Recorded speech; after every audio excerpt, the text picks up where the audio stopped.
Coming up in today's episode, we're supposed to be on our Christmas break having family fun, and there's you wanting to leave. Yeah. So I was like, I remember saying to you, I'm actually quite offended by that. I did a little post and I wanted your opinions on sleepovers.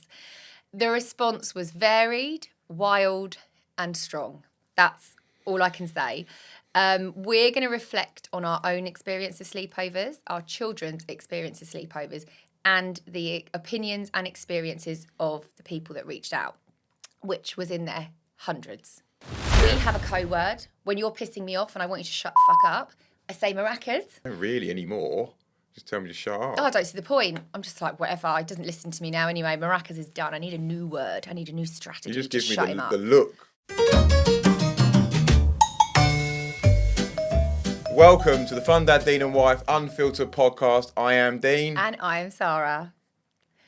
Okay, so I have an apology to make. I'm sorry. We have had a little unexpected break from filming, and lots of you have messaged going, "Where's the podcast? I went for my Wednesday morning walk and it wasn't there." But I'm sorry. It was my fault. We were supposed to be going weekly as well, weren't we? And then we've just gone back to monthly. Well, we've gone to monthly now. Yeah. Basically, in December, I was just really bloody ill, wasn't I? You had to step up a little bit, didn't you? I had it slightly first. Yeah, you had it first. I had it first. Couldn't do my Christmas do at work or anything like that. So, but I managed to just I didn't have it that bad. I was still semi-functioning, but just couldn't. I think it was like that, dare I say it, COVID flu thing that went around. And for me, it started on the 20th of December. And I kept on trying to carry on, didn't I, with life? I was like, no, it's the Christmas holidays. I still need to do things with the kids. I'm hosting Christmas. I just need to get on with it. But actually, I don't think that was the best thing to do, because basically by the 27th, 28th, I was having a little bit of a menti bee. Yeah, you were bedridden. That's probably the first time I've ever seen you bedridden for days. I mean, I didn't know you were ill because you didn't mention it. So, Dick. I was really ill. Well, I did mention it. It's been sarcastic. Every 5 minutes. I know, but it was just so bizarre. I'd do something, go downstairs and put a wash on, and I'd be on top of the washing machine, leaning on it, out of breath, and just being oh my God, almost in tears, I needed to go back to bed. And I remember I made the kids a pasta bake, and it was just a pasta bake, and I remember almost crying making it. I just felt so ill.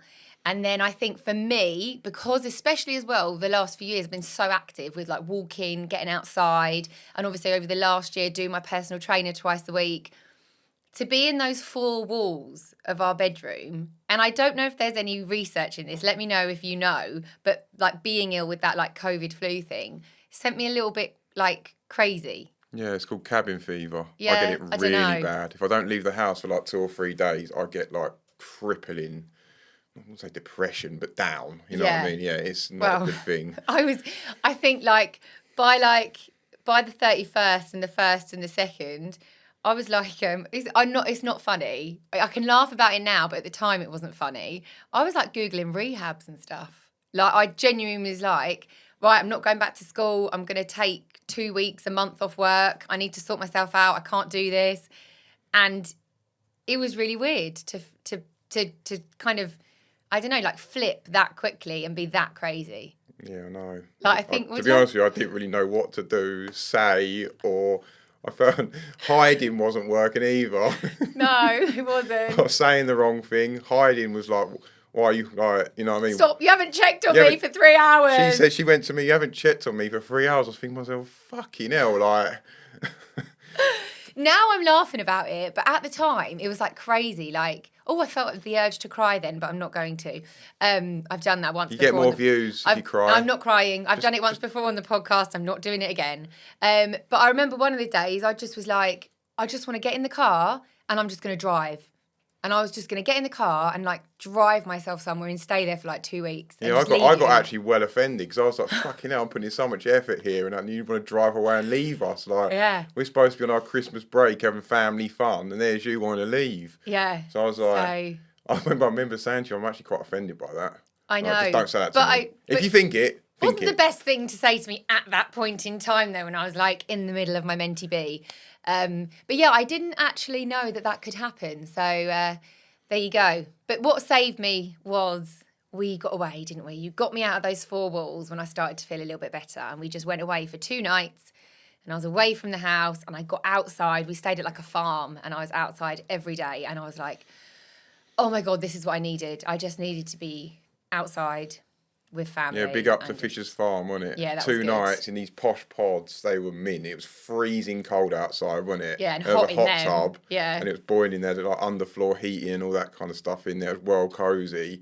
And the hot tub in the morning is better when it's freezing. Yeah. When it's freezing, you get a hot tub. It's much better. Yeah, it was all icy outside. But when it's like boiling, you're in a hot tub, oh, fucking hell, like 2 minutes later, you're sweating your nads off. Yeah. So I won't depress you anymore with any more details, but basically, a little bit of a menti bee, but sorted myself out and I'm back.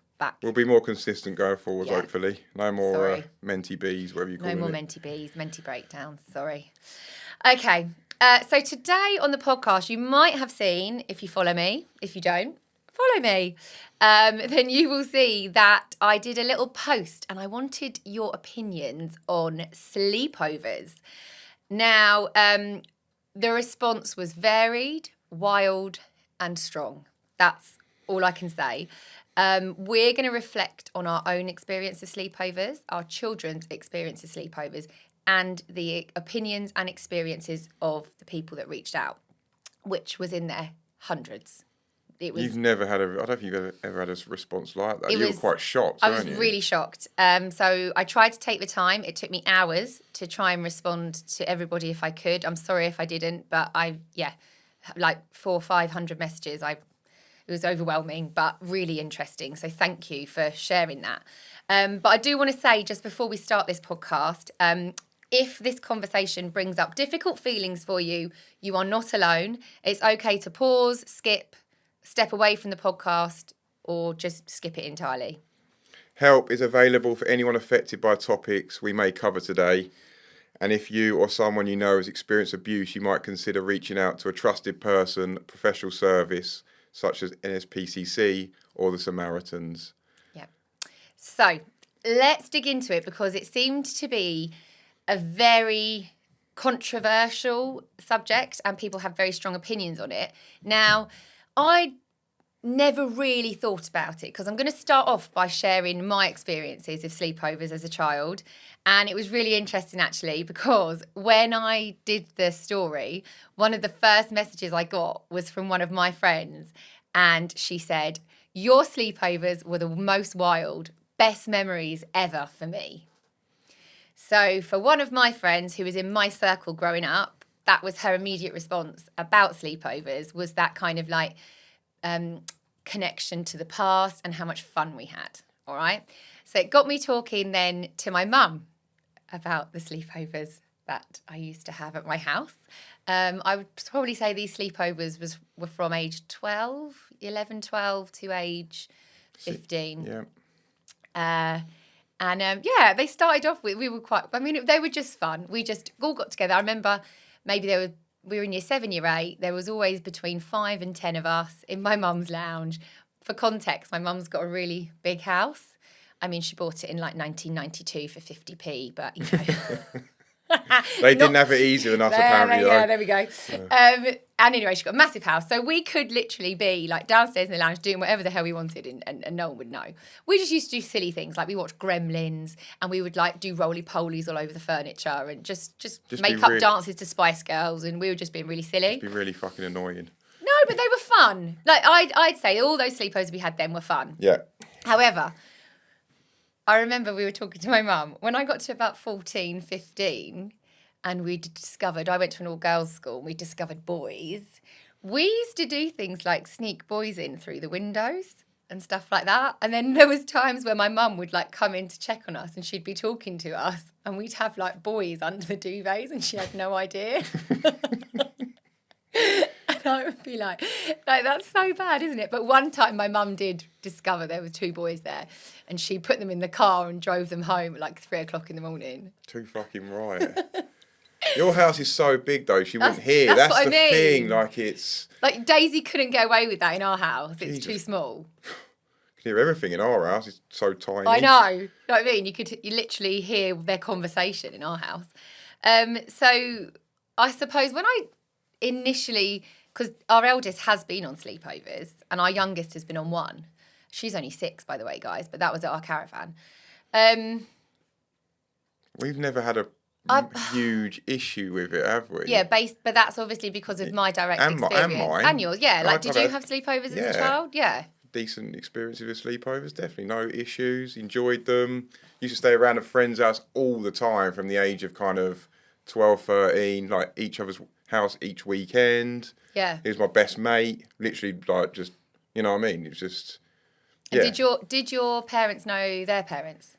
Yeah. Yeah. Yeah, we were good friends, because that's something I was wondering, because I definitely used to have people stay at my house and the parents, they didn't know each other. No. I mean, my dad was a police officer and people did know that. Maybe that had an impact. I don't know. But I think after doing some more research, being the designated safeguarding lead at my school and the kind of trainings that I have to do, I've had a bit of a, I don't know, not that reason actually. I've had a bit of a, I don't know, not epiphany. I just changing stance maybe. This has opened my mind to maybe some different opinions and the motives as to why some people don't allow sleepovers. I mean, these comments have fucking scared me. When I read through them, it's like quite shocking, isn't it, some of it? Yeah. So it's makes you think, definitely makes you think twice maybe about future ones or being more careful and that kind of stuff. So, for example, somebody reached out with an experience that they'd had. They said, my husband's best friend for over 20 years was convicted of sexual assault of a minor. I knew this person for 15 years and would have never have assumed he would do something like this. This is someone we thought we could trust.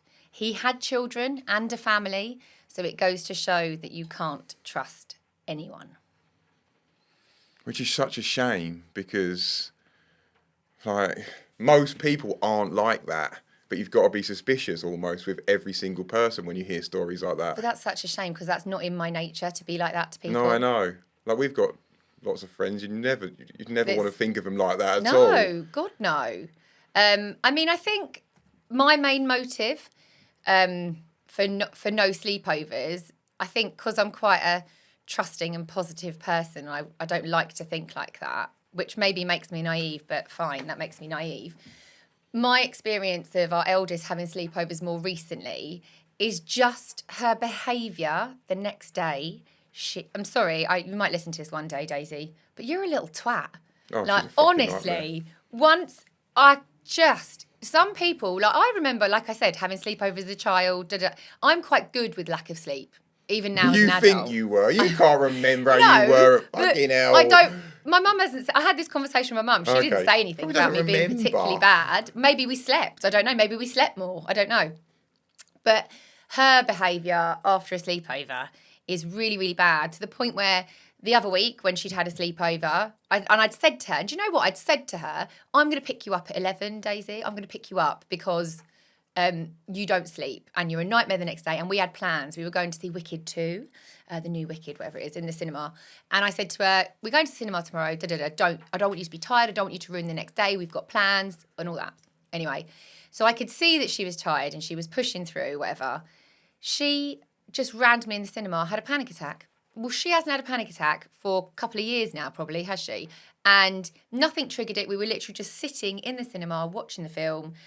The only thing I can think of what my friend said was maybe it was the fact that maybe she was so tired she felt herself nodding off. And maybe it was the pressure from me being like, you need to get on with today. You told me that you'd be fine after your sleepover and you're not. Could have 100%. been. Don't know, but she just turned around to me in the cinema. All of a sudden, she couldn't breathe. She's like, I need to go outside. And she got herself in a right old state. And I was like, okay, that's the same thing for me. The tiredness drives me nuts. Yeah. That's why I always say no. I literally always say no, pretty much.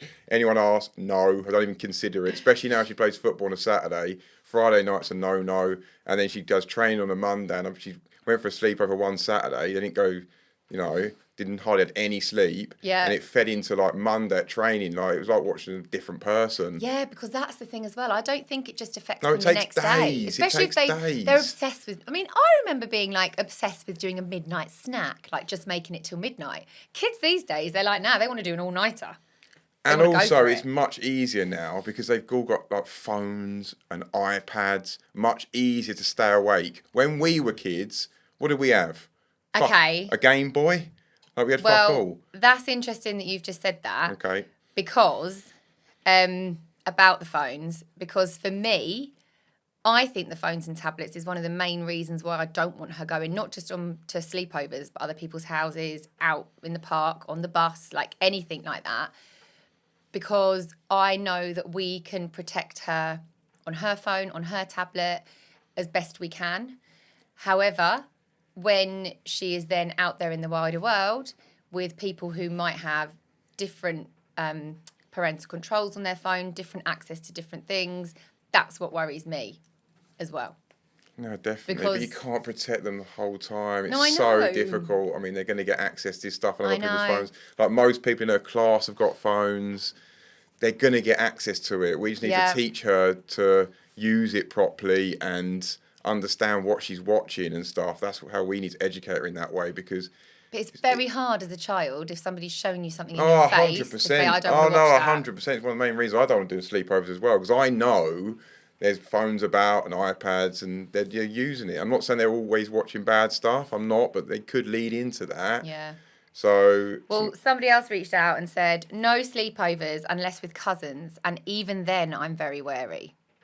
Kids get exposed to lots of different chats, unsuitable videos, or silly dares at that age. I know too many stories from safeguarding experiences at my school. So just for context as well, there was a lot of messages that I received and people would actually disclose their job within the message.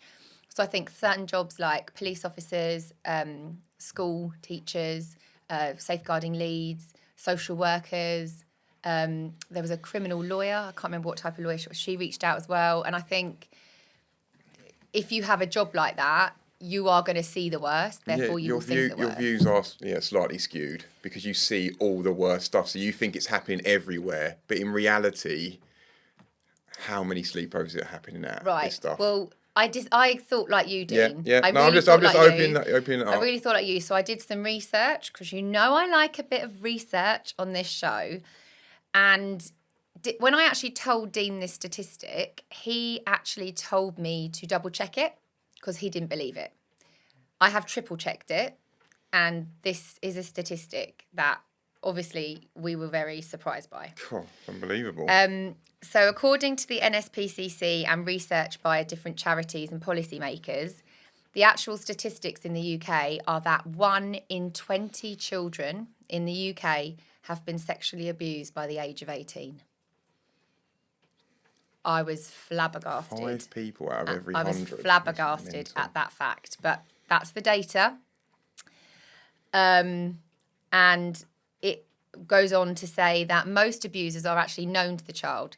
Research consistently finds out that in the cases of sexual abuse, the vast majority of perpetrators are the people the child knows, such as friends, acquaintances, or family members, rather than strangers. That's about 90% that makes up for it, isn't it? Yeah. Yeah. Yeah. I knew that anyway, because obviously your dad's a policeman. He's said He stuff shared to that me, with but you yeah, before. I knew that anyway. Yeah. Always watch the people you know, never really strangers. Yeah, so we teach the kids. So I remember being at school and it was all about stranger danger, stranger danger. But actually, that makes up 10% of the danger. It's actually fucking terrifying and really Yeah. quite sad. And it's interesting because... makes me really angry sitting here talking about it. Well, 'Cause it's somebody just, reached out with another story as well. I'll tell you what, if one of these people touches my kids, nah, that's the last thing they'll do. Oh, God. Well, I don't really want to think about it. Again, like maybe I'm naive to it, but will I ban sleepovers now based on that? Based on the fact she might, probably not. No. But there is another element that somebody reached out and said that I hadn't thought about. So I think it's always about keeping lines of communication with your child as well. Somebody said, when I was little, something happened. A cousin was sleeping over at our place and our parents put her to bed in our room to sleep. She got up in the middle of the night and tried to take a golden necklace I was wearing whilst I was sleeping. I woke up because of it, but I pretended like I was still asleep. It was a nightmare. Luckily, my parents were in the room next to ours. I waited until after she'd gone to sleep. I got up, went into my parents' room crying that my necklace was missing. Then my mum came in and woke everyone up to look for it, and my cousin found it. It scared me, and it wasn't even a big thing. I look back on it and it gives me a bad feeling. I feel lucky that it was even just that. I can't imagine it if it had been any form of abuse. As a kid, I felt so unprotected in that moment. Because it's someone she knows as well. Like, it's a family member that's trying to steal something off you when you're supposed to be having fun around their house. It's But very... also, in a place, it's your bedroom. Yeah, you you're should supposed to feel safe in your bedroom, exactly. not vulnerable. She probably had an eerie feeling every time she went in her bedroom after that for a while as a kid. It's shocking. I know it's only a small thing, nicking a little necklace, but it's not. I don't think, from what she said, it was about that. It was more the vulnerability. Yeah, that's what I mean. Felt. That's what I mean afterwards. Yeah, yeah, because definitely. a lot of people, including the police officers, including a lot of people that responded, I made some notes about the general consensus about the majority of messages that I received, because obviously I can't read them all out. But a lot of people were saying they can have sleepovers at our house, but they can't go to someone else's, which is fine. But in that instance, that traumatic event for that person happened in their own home, in their own room. Had a family member over, so no one would think anything would happen. But that's where the danger is mostly happening. Well, I think as well, it's identifying that actually risk can be broader than sexual abuse. So abuse or harm at sleepovers, it could be emotional, it could be physical, it could be neglectful. Yeah. So is that counted in the 1 in 20 then? Do we know that, or is it no? No, but it could occur in a range of settings. But there are no robust UK statistics specifically about sleepover incidents. So it's limited in knowing how the sexual abuse takes place. We don't know. Okay. It could have been in a range of contexts. Yeah. Not necessarily a sleepover. Okay. And I don't mean to put the fear of God in anybody. Yeah, we on need this to go podcast. And focus on some positives of sleepovers. There are some positives. There definitely are. Shall I read out one of the positives that we've received? Yeah, we got loads. Yeah, there was loads. Yeah. So we had someone say, weirdly, was talking about this the other day as my 7-year-old brings it up from time to time. I personally would only let him go to those we are friends with the parents of, but not yet, to be fair. So if they think 7's a bit young. Yeah. I kind of agree with that. But when I was younger, we had sleepovers literally all the time, and our mums barely knew each other. Times change, I guess. But they probably just got a bit lucky. Not lucky in the sense that they didn't receive any kind of abuse, so you wouldn't think anything of it if you didn't, you know what I mean? Yeah, I've got the best memories of sleepovers. I saw my friend in primary school and all those kind of things, and I remember, it's not traumatic, guys, I'm not putting it in that category, but I remember I got my first period at my friend's house when I was staying at her house for the weekend when my mum went away.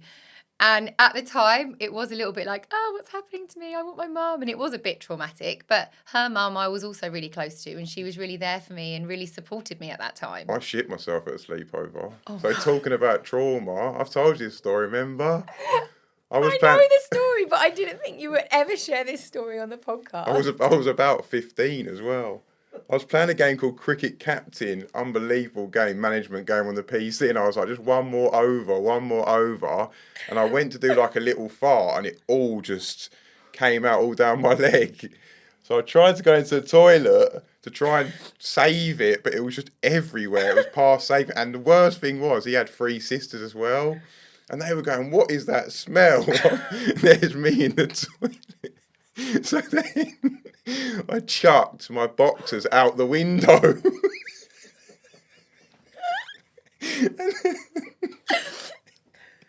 And then, what did you put on then? I had like clumps of poo stuck to my leg, and his mum was trying to help me. I was like, oh my God, please go on to die.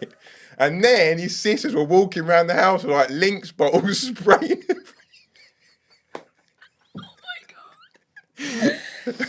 So, and then they run me a bath. You were 15. Why didn't you run yourself a bath? I was in such a panic. I've just shat myself at someone's house. So embarrassing. It's the worst. I don't think I've ever played Cricket Captain again either. But yeah, talking about trauma, I've had to. Did you go home? That was a sleep. No, did you still sleep over? I slept over there pretty much every week. Or him at our house. It was like vice versa. God, I don't think I'd have had you back. You know me, yeah. I always had like a best mate when I was a kid, you know what I mean? Rather than a big group. Like I had a best mate and then we just done sleepovers like that. Never really done like group sleepovers. Jesus. But yeah, that just came to me then. That isn't even in the podcast. So just remember that when we were talking about you. That is so, you are. Don't know why, but when you said you had a period, I was like, yeah, I've had a bad one like that. Not a period, but like something's come out of me. Gross. I've actually got another scenario that I wanted to share that somebody reached out. She said, as a child, I had a sleepover twice a week with my best friend. Once on a Thursday after swimming lessons at my house, and once on a Monday after brownies at my best friend's house. Our mums would then drop us to school. It created such core memories. And as we went into our teens, we knew that my mum or my friends' mums' houses were a welcoming and safe space. However, these were two single-parent households and women supporting each other's loads. Thinking about it, I wonder if it would have been different if there were males in the house. When it's not happening or wouldn't be allowed to do it. So obviously, so as a child, she has those core memories, amazing memories of having such a good relationship with her best friend and her best friend's mum. And for those parents, those sleepovers meant that each one of those mums kind of had a night off each week. Yeah. And this was she said it was in primary school. And, you know, what's the problem with that? I mean, yeah, she's made a good point at the end. Maybe if they weren't single-parent families... There's no problem with that. They've had a great experience. Yeah. But so... most people would have had great experiences. Let's be honest. If you had 100 sleepovers... I don't know the numbers. I don't want to pluck these out. But like 99 of them are going to go... I don't know the numbers, so I don't want to say it. But most sleepovers will be fine. Most people are fine. Yeah. So they will. But then you get some people having terrible experiences and they are awful, and then they reply to the thing that you put up because it's emotionally triggered them, obviously. Yeah. But you don't get people going, oh yeah, when it was okay. They wouldn't comment on the post like you made when they just had an okay experience with a sleepover. It hasn't. They've just had it, you know what I mean? So you're going to get a lot more negative comments on this. I've got someone who reached out with what I think is quite a good idea. I wouldn't be able to do that yet because obviously she's 11. She still doesn't have a phone. What a bitch of a mother. Oh, she is mentioning it. Oh. I don't give a shit. It's almost becoming every 2 hours now. Oh, it's not. Yeah, to you, not to me. Dad, why can't I have the phone? What's the reasoning behind the phone? You're a pushover. She knows. She knows all the reasons. No, I am really involved in this. Okay. I'm happy for her to hate me for a bit. Anyway, this person reached out, and I really love it because it was a really constructive message and gave some ideas. Again, you may agree with it, you may disagree with it. That's fine. We are here to debate. Not everyone's going to agree. Somebody reached out saying, I loved sleepovers as a kid. Now I'm a parent and in the age we're in, I allow them, but I prefer my daughter to have her sleepovers here rather than at her friends' houses. She was 9 when she first had a sleepover. Every family has different rules and ways. I'm probably much more strict in terms of phone usage and what films they can watch. I don't have any control of what my daughter can access or witness at other people's houses. I know the majority of people are decent human beings. My daughter and I have a code word, so if she ever feels uncomfortable at someone's house and wants to leave without saying she wants to leave and losing face in front of her friends, she can ring me and use the word as part of our conversation. I then know she wants to be picked up and I can come up with whatever reason I want to come and get her. I don't mind that. I like that idea. I don't mind that at all. They need to have a phone though, don't they? Yeah, no, they need a phone. Or borrow their friend's phone and say, can I just call my mum just as... I mean, there's quite a lot to unpick there, but I mean, I like the idea of a code word. I mean, we have a code word. When you're pissing me off and I want you to shut the fuck up, I say maracas. We have a code word. I don't really anymore. Just tell me to shut up. Oh, I don't see the point. I'm just like, whatever. He doesn't listen to me now anyway. Maracas is done. I need a new word. I need a new strategy. You just give me the look will shut me up. Fucking hell. It's scary. But... I feel like within that, apart from her really good suggestion at the end to have a code word, and I think that's good even for play dates, parties, sleepovers, like whatever, it's good to have that with your child, a code word. I think that is a really good idea. But in terms of what she said about, you know, the films and, you know, what they could access, I agree with that. Totally agree with that, of course. Yeah. Totally. And do you Some think parents it are would be more rude? lenient with that. All right, so say somebody's coming to our house, would you be offended if somebody said to you, oh, look, by the way, I don't know, Daisy's age, they're 10 and 11. So if the parent said, look, I don't want her watching a 12. She's not, because I do let Daisy watch something that is a 12. No now. problem at all. So, but if they said to you, oh, do you mind? She's only allowed to watch PGs. No problem You at all. would be offended by that. Why would I be offended by I don't know. I'm just asking. Like, as That's in, their like, that's their preference. They're Yeah. staying at our house. Of course, yeah, we'll accommodate that. No Yeah. problem at all. No problem at all. People get offended by stuff like that's fucking weird. No, that is no problem at all. yeah. No, I mean, we say like no. If they bring their phone over, not taking it upstairs. no phones. No, I actually make them leave it in the And I shoe. don't really give a shit if anyone's offended by that. That's our house, our rules. And if you don't like that rule, then you can just turn back round and leave. That is it is as simple as that. It is as simple as that. Yeah. Also, general consensus, and this was a lot of messages. A lot of people were saying that boys don't really do as many sleepovers as girls do. And also, the other side of things, so people were saying that girls wanted more sleepovers than boys. It seems to be more of a girl-led thing. Again, don't know if that's true or not. This is just from the messages that I received. So obviously, I used to like them. But also saying that primary school, a lot of people just blanket said primary, they're too young. However, there's a lot of nuances to it. However, somebody else reached out and said, I think sleepovers are determined by the maturity of the child sleeping out. One of my girls has been having sleepovers since she was 9 and loves it. She's now 11 and she has them at our friend's house and our house. It's fun to them and honestly relatively easy. It's like a play date. They entertain each other. But that's how we see it mostly when kids have stayed at our house. They love it. I mean, they I think, do love it. Let's be honest. Yeah, they love for it. me though, It's annoying as hell when they're still up at 12 o'clock. I'm like, just shut But when up. have they ever been up at 12 o'clock?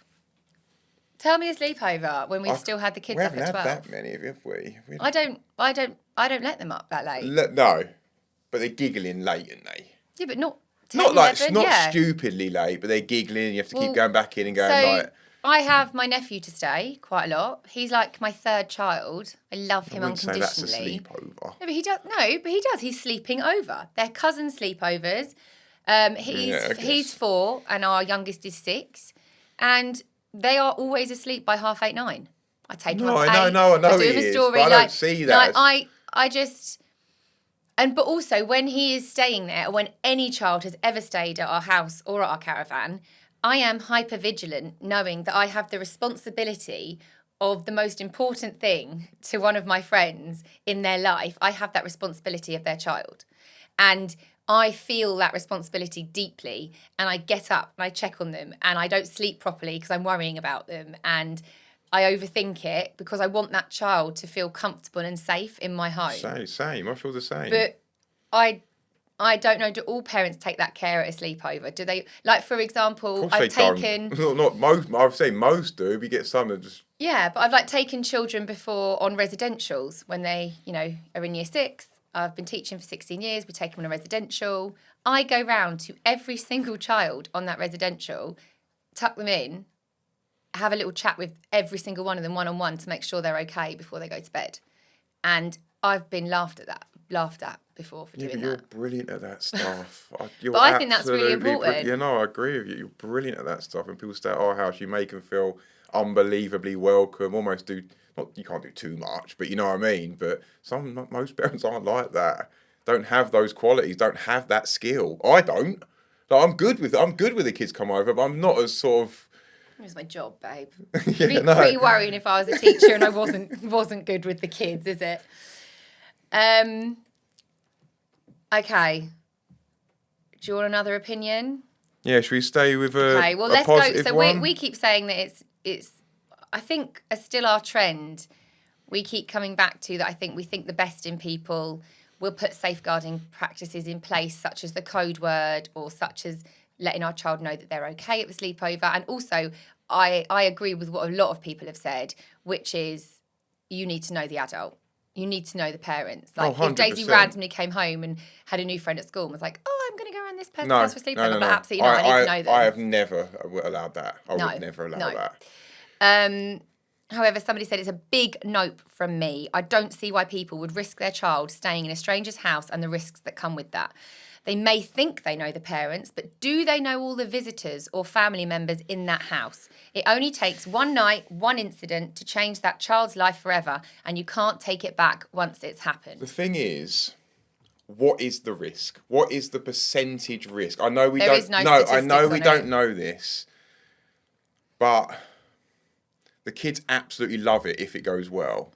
I know there's a small risk of this, but you've got to weigh up risk and reward in life. You always have to do that, don't you? In everything you do, there's risk to anything, and you know. So, are the kids missing out a lot by sleepovers? You've got to weigh that up in your mind compared to the risk. And if you think they're not, then you wouldn't go through the risk, would you? But in our experience so far, the kids love sleepovers, don't they? Like they're a nightmare after. Don't get me wrong. I don't like them having it because they're a nightmare for days. But in their experience, they will look back at it. Core memories. I think they will look back at them with fondness. But is that worth the risk of something potentially going wrong? And I think that's what you have to weigh up in your mind. And some people will, some people won't. And that's kind of how you see it, isn't it? Yeah. I've never really weighed it up this much in my mind in terms of like predators and that, because I didn't, you know what I mean? Yeah. I just never really wanted to look at it like that. But as parents, you have your gut feeling and you know what's best for your child. Yeah, I think so. And my gut often tells me, because of how not because of any other reason that we've discussed today, they don't really, and again, maybe I'm naive, come into my mind. My main reason now for not wanting to do sleepovers for my eldest basically boils down to she can't cope with it the next day or the subsequent days after it. I'd say 3 or 4 days. Yeah, so she personally is one of those kids that just needs her sleep, and when she has a lack of it, she doesn't cope very well. That would be my kind of main reason. Yeah. That I would. Fun just isn't worth that 3 or 4 days. But what happens after 11 p.m? Like somebody said, I think they're called sleep unders. Some people said. So it's like I saw this one, yeah. And basically you pick your child up. So they feel like they've had a really late night, they've had that experience, but then it's like, right, okay, it's time to go. Still quite tricky. I think it's a good idea, but it's still quite tricky to implement. I think as well, if it's go the there, pressure. Let's say 3 others are staying there. Yeah. They're saying you're the only one not staying there. You would, as a kid, I know. I think that would make you feel like shit. And almost like holding them back within their friendship. Yeah, and be detrimental to the actual night. I'd actually rather not go if I was. Ooh. I know. If I was a know. kid and I got picked up early and all the other 3 or 4 were staying there, I would feel completely out the loop. I know I would. I know. That I would definitely feel that way. I used to feel out the loop all the time as a kid. I hate like. Oh. God, no, bringing my child trauma in now, no. But I remember feelings like that. Yeah. So I think a secondary school teacher reached out to me and said that she was a mum to a 7-year-old girl. And from dealing with issues that have occurred at sleepovers, obviously she's a secondary school teacher, and the fallouts that have happened, I will categorically never allow my daughter to go on one.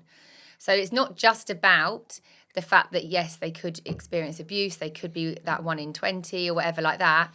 It's actually about the bullying that they could have as part of a sleepover, being picked on, all those kind of things. You know what we said about the necklace, or I don't know, or the dares. There's a lot, but I suppose it's how you manage it, though. How do you control that? Like, but also, Dean, they could experience that bullying, or they could experience that anywhere. It could be on a play date. It could be in the park. It could be when they're a little bit older and you let them go to the shopping centre. You can't control that. I was bullied as a kid.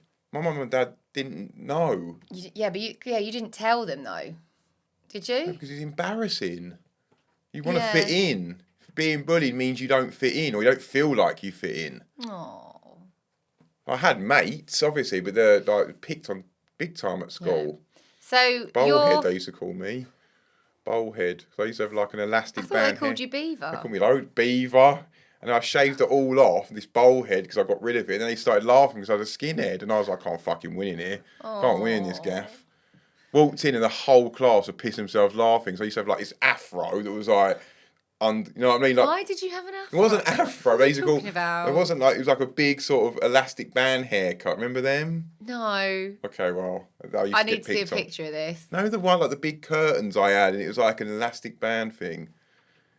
No. Anyway, I shaved it all off, and they laughed at that as well. And I just can't win, babes. Just wanted to fucking put a bag over my head. You hated school, didn't you? Oh, bless him. Yeah. Okay, so now that we've debated this, what's your stance? Would you let 6-year-old Ruby go on a sleepover? No. Why not? I think she's too young. I think my main thing still is the sleep deprivation. They don't go to sleep. Yeah. Also, you still lie with Ruby to go to sleep. Yeah, so if she went round somebody else's house, is she going to feel comfortable, or will she feel anxious? One of the other dads ain't lying with her, are they? You know no, exactly. I mean? So, no, I wouldn't allow Ruby. That's a definite no. Not old enough. At my sister's, she's dying for a sleepover at my sister's. Yeah, I'd allow that. Yeah. I wouldn't even class that as a sleepover. Okay. We're so close with your sister and your family. Like, there's not even a. All right, so that isn't a sleepover. When we're looking after Dylan, that isn't a sleepover. That is us helping your sister out by looking after a child. That isn't like. Not what you mean, okay. That's not what I mean. Yeah. I mean, like. Friendship ones, yeah. I agree that I think that is too young. But we are saying that based on our experience of having family members close by. So just listen to this one. Cool. Yes, my kids have sleepovers. I know that is controversial, but we do them with 2 other families where we know the parents very well. No other adults are present in the home, and they also have kids a similar age to ours. It's such a lovely experience for them, and I used to love sleepovers when I was younger. We only do them 3 to 4 times maximum a year. Also, it gives us some child-free time when we have 0 family around to help. In fact, those are the only times of the year we are child-free. That's the same as us, though. When Megan looks after our kids, it makes us child. But this isn't family. That's what I'm saying. Okay, so they are sleepovers. They are friends, but they don't have their family nearby. A lot of people don't have family nearby now. They almost are family because they're such close friends. They're such close friends. Yeah. Yeah. There's a lot of nuance to this. There is. You have to pick. There's a lot of nuance to it. So this one, Daisy, I'm not going to say no to sleepovers as a rule. There's a decision to be made every time. Yeah. It's not a no, you're not having them. Not for me anyway. Based on who, where, what she's got on the next day. Yes. Yeah. A lot of things going on. Yeah. Okay. How many of them? There's one other person I'm more comfortable with that because they go to sleep. Yeah. If there's like 4 and 5 of them, none of them go to sleep. So we're fucking winding each other up. You know what I mean? Loads of factors come into play here. Okay. Well, hopefully we have enlightened you about sleepovers. Just going to go through the general consensus again, see if you agree or disagree. General consensus was primary school age children are too young for sleepovers. More inclined to let boys have sleepovers than girls, but girls want them more. Knowing the parents is dramatically important to many people. Like one of the main factors. Yeah. Some people said they would only have family-only sleepovers. A lot of people said that. So for friends, it's a no-go. Don't know you well enough. It's got to be close family only. And loads of people saying it's different from when we were younger. A lot of people saying, I had them as a child. I loved them. But I wouldn't let my child have one now. Hang on. I would like to know why. No, I would like to know what's different now. I don't think it is. I think it is different, Dean. For me, the difference is the technology. That's a big factor for me in sleepovers in this day and age. Technology's different, yes. Like, what's the danger when we were? Well, we used to walk down the video shop, and you know that was part of our sleepover routine was going down the video shop, choosing a video. Well, they wouldn't have let me get a 15 or an 18, would they? When I was only whatever age, we wouldn't have had access to those films. And then we go down the video shop, rent it, get your popcorn, get your midnight snacks and all that, and then go back to my mum's house. Whereas now, God knows what they're watching, particularly boys with porn. I actually want to do a podcast about boys with porn as well. I have a whole opinion on that, but that is for another day. Anyway, on that disgusting note. I think I'll be away from that day. Let's end. Thank you for listening, and I hope you have a lovely week. Thanks for listening. Thank you. Bye.